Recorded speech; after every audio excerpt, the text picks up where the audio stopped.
Саламатсыздар ма, әріптестер? Сіздермен бірге Мәдина Қоңырбековна. Мен бүгін сіздерге Google сервисінде қалай біз тест жасаймыз, сауалнама, анкетаның жасау түрлерімен таныстыратын боламын. Ол үшін сіз мына Google сервисіне немесе Google браузеріне кіресіз. Осы жерде оң жағынан назар аударсаңыз, мына жерде 9 нүкте тұр, иә? Осы жерді бассаңыз, осы жердің астында формы деген бар. Осыны басасыз. Сізге жаңа терезе ашылады. Бұл жерде көріп отырғандарыңыздай, менің жасаған барлық жұмыстарым осы жерде тұрады. Мен көбінесе Google формада жұмыстарымды көп жасаймын.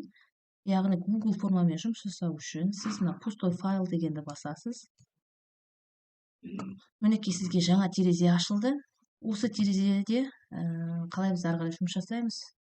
Бірінші функциялармен таныстырып өтейік. Мына вопросы деген жерге сіздің мына жұмыс алаңыңыз болып табылады. Бұл жерге ең бірінші новая форма деген жерге сіз жасайтын жұмысыңыздың тақырыбын немесе сынып жазуға болады. Мына жерге мақсатын жазуыңызға болады. Мына вопросы деп тұр ғой. Осы жерге сұрақ жазасыз. Мына жерге жауаптарын белгілейсіз. Мынау осы жердегі сауалнама, тест жасаудың функциялары. Оны жұмыс барысында таныстыратын боламын. Мынау бізде сұрақ қосу үшін арналған тетік. Мына жерде сұрақтарды ары қарай импортировать ету үшін қажет. Текст жасатын тетік. Мына жерде сурет қоюыңызға болады. YouTube арнадан видеоны қосуға болады. Одан кейін разделдарды бөліп қойсаңыз болады сауалнамалардың арасында. Енді бұны жұмыс барысында сіз көрсетемін, кейін түсіне жатасыз.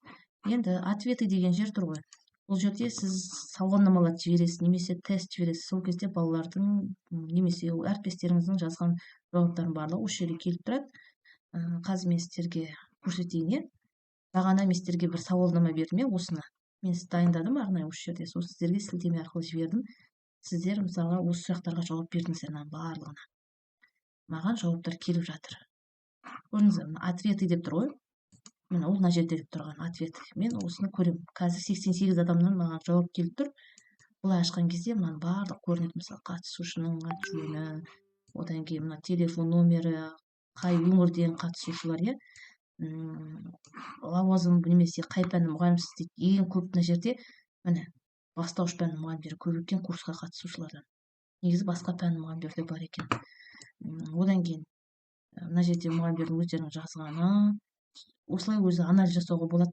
Мынаның барлығы дайын тұр, мысалы жұмыс лишний раз диаграмма, лишний раз кесте, оны санаудың қажеті жоқ. Google формада барлығы осылай дайын тұрады. Сізге курсқа қай уақытта қатысқан ыңғайлы дейді.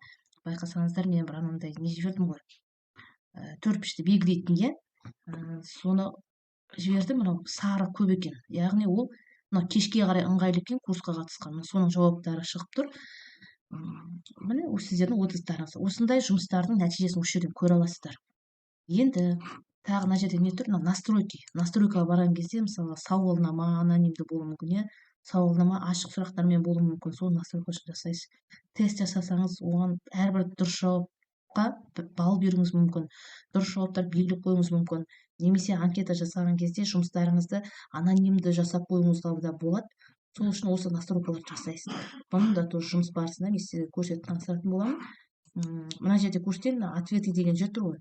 Сол жерді біз мына 88 адамнан келген жауапты барлығын Excel-ге импорттауымызға болады.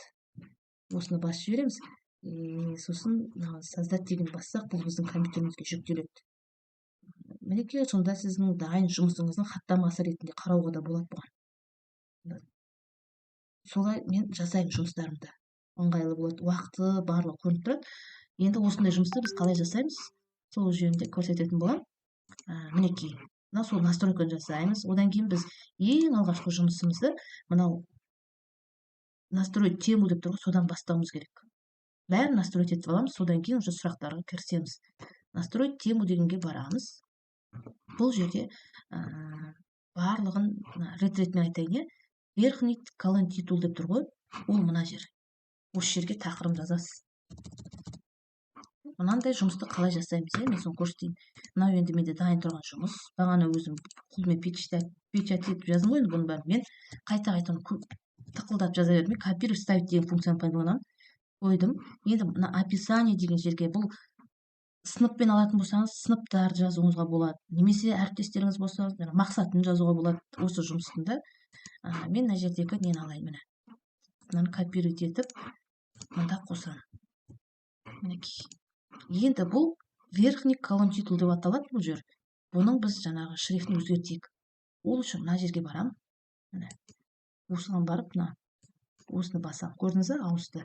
И мына жерде шрифттарды өзгертуіңізге болады, осылай кішірейтіп, ұзартып деген сияқты. Міне осылай қойдым. Енді астындағы текст тұр ғой, міне бұл да ауысу керек. Ол үшін не істеймін мен? Міне мынаның астындағысын ауыстыру үшін мен мына неге барам? Текст деп тұр ғой, соған барып осыны басам. Бұның да шрифттарын өзгертуге болады. Мінекей. Екеуі де осылай ауысты, көріп отырсаңыздар. Енді ары қарай жалғастырамыз. Мына жұмысты енді бізде мына сұрақтар келу керек. Мына сұрақтар қалу керек. Мен байқасаңыздар, сұрақтарды әртүрлі нұсқаларды пайдаланып отырмын. Қазір оны да көресіздер. Так, мына жерге сұрақ қатысушының аты жөні деп жаздым. Бұл жерде сауалнама болғаннан кейін қатысушы өзі жазады ғой ответін. Сондықтан мен мына жердегі функцияны пайдаланамын. Бұл текст строка дегенді аламын. Яғни қатысушы өзі жазады жауабын. Мінекей. Енді мына вопрос деп тұр ғой, осыны мына жерге барып, бұның да шрифтін негізі мына бірде қылған дұрыс болады. Бұның сұрағын 14 қылсаңызда болады. Осылай қойдық. Енді мына обязательный вопрос деп тұр ғой, кейбіреуіңізде осылай сөніп тұруы мүмкін. Былай. Егер де осындай функциямен құрсаңыз, онда сіздің сауалнамаңызға толық жауап келмейді. Өйткені біреулер мынаған жауап береді, біресе жауап бермейді. Сондықтан толық анализ аламай қаласыз. Сондықтан мына обязательный вопрос дегенді ашып, былай қойып қойғырсыз қосып.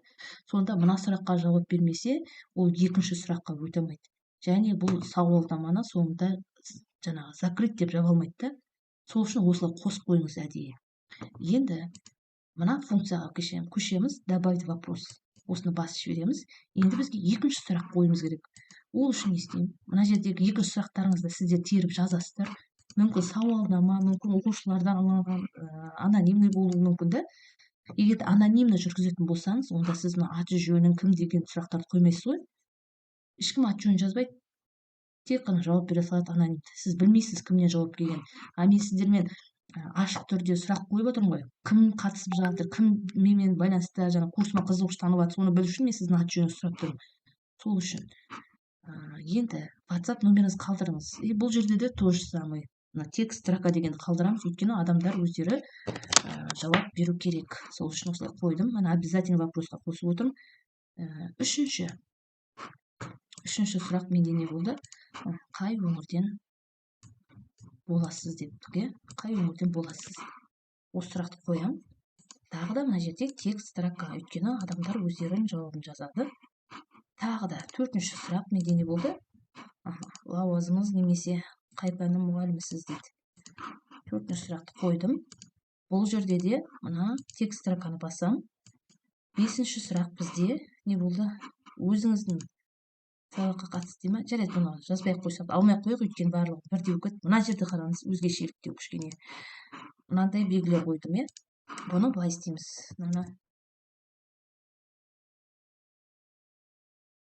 Сұрақтар дұрыс жазма. 1, 2, 3, 4, мен 5. Сізге қай уақытта қатысқан ыңғайлы болады? Осы сұраққа біз мынандай нені қойдық. Мына жерде 5 алдық. Қайтадан кетті. Мына күндердің бәрін жазып аламыз. Осылай. Мыналарды қалай қоямыз біз? Оны былай жасаймыз. Мына функцияны басамыз. Осы жерде мынау сетка флажков деп тұр ғой. Оны басып жібереміз. И мына жерге жазамыз. Яна бірінші күн дүйсенбі ме? Дүйсенбі. Екіншісі сейсенбі. Сейсенбі. Үшінші сәрсенбі. Одан кейін бейсенбі. Көрдіңіздер, жерде жұма. Мына жерге сенбі деп жазайын. Сенбі. Енді осы жерге біз әрі қарай мына нелерді жазуымыз керек, варианттарды. мыналарды жазуымыз керек қой. Мына жерге мүмкін сіз басқаша жазуыңыз мүмкін, уақыттарды белгілеуіңіз мүмкін. Қабылдау жеңіл болсын деп осындай түрін алған ғой. Мына жерге таңертең,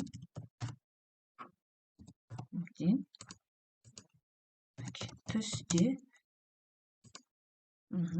кешке, мына жерге түнде деп жаздым, иә. Осылай жазып, мынаны белгілесін қоясыз. Енді келесі сұрақ. Осылай көрдіңіз бе? Келесі сұраққа өткенде автоматически тұрады, сонда адамдар өздері белгілейді мынаны. Енді келесі сұрақ бізде қалай болды? Міне. Мынаны біз копировать етіп аламыз.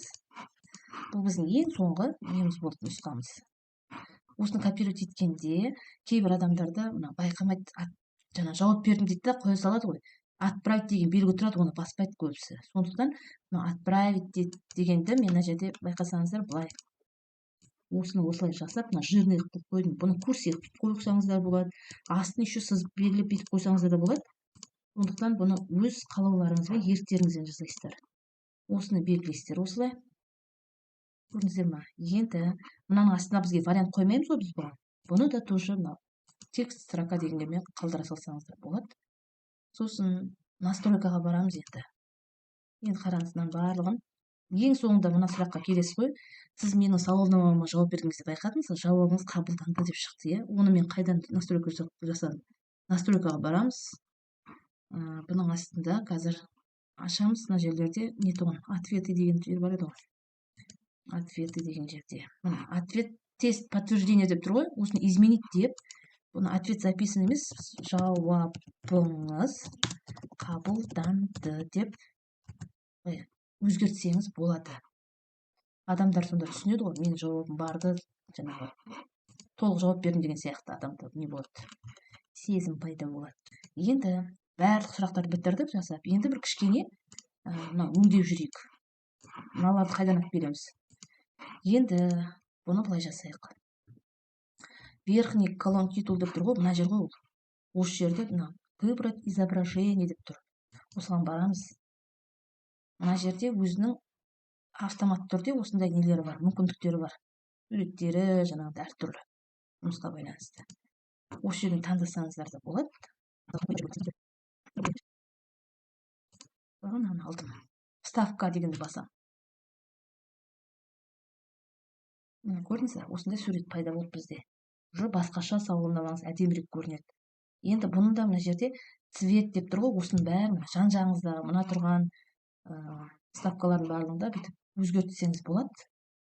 Бұны енді өз қалауыңызша. Одан кейін фон деп тұр ғой, мына астында фон. Фонды да өзгерте аласыз, мысалы, мынаның астындағыларды, артқы зонасын. Енді мен мына суретті қайдан алдым? Мен бұны өзім Canva'да жасап алдым. Суретті дайындап. Canva сервисінен. Енді мен оны өзгерту үшін верхний колон титул тұр ғой, сол жерге изображениеге барып, мен бұны компьютерден, өзімнің компьютерімде дайындап қойған бағана. Содан алып келем, міне. Осыдан дайын суретін де келіп жүктеймін. Көрдіңіз бе? Осыдан готованы басып жіберем.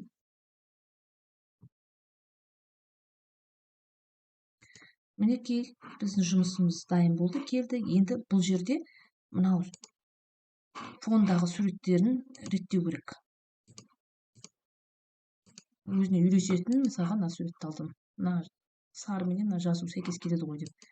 Осылай жасаймыз. Енді жасаған жұмысыңызды жаңа инкогнито дейді ғой, сырттан қалай бақылап көруге болады? Мынау просмотр ғой. Осыны бассаңыз, сіздің жұмысыңызды көрсетеді, сырттан көргенде қалай тұрады, қалай көрінеді. Көрдіңіз бе? Барлық жерде қызыл жанып тұр, значит, обязательно вопрос, барлығына жауап беру керек міндетті түрде деген сияқты. Мінекей, осылай көрініп тұр барлығы. Қатесін барлығын тексеріп аласыз осылай. Міне осындай дайын жұмыс болады. Әріптестер, мінекей дайын болды жұмысымыз. Енді осы дайын жұмысты біз сілтеме арқылы қалай бөлсеміз. Мына отправить деген кнопканы басамыз. Мына сілтеме тұр ғой. Осыны бір рет шертіп жіберіп, копируйтті басып, WhatsApp тобыңызға немесе жеке адамыңызға осылай жіберсеңіз болады. Қарап отырсаңыз, сілтеме өте ұзақ болып барды. Бұндай сілтемелерді қысқа қылып жіберуге болады.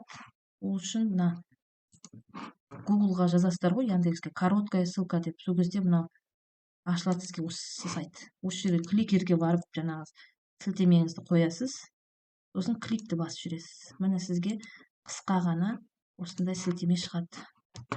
Бұны топқа осылай жіберсеңіз болады. Мінекей жаңағы сілтемені ашқанда осылай ашылады. Міне, құрметті әріптестер, сіздер де осылай сауалнаманың түрлерін жасап көріңіздер өздеріңіз.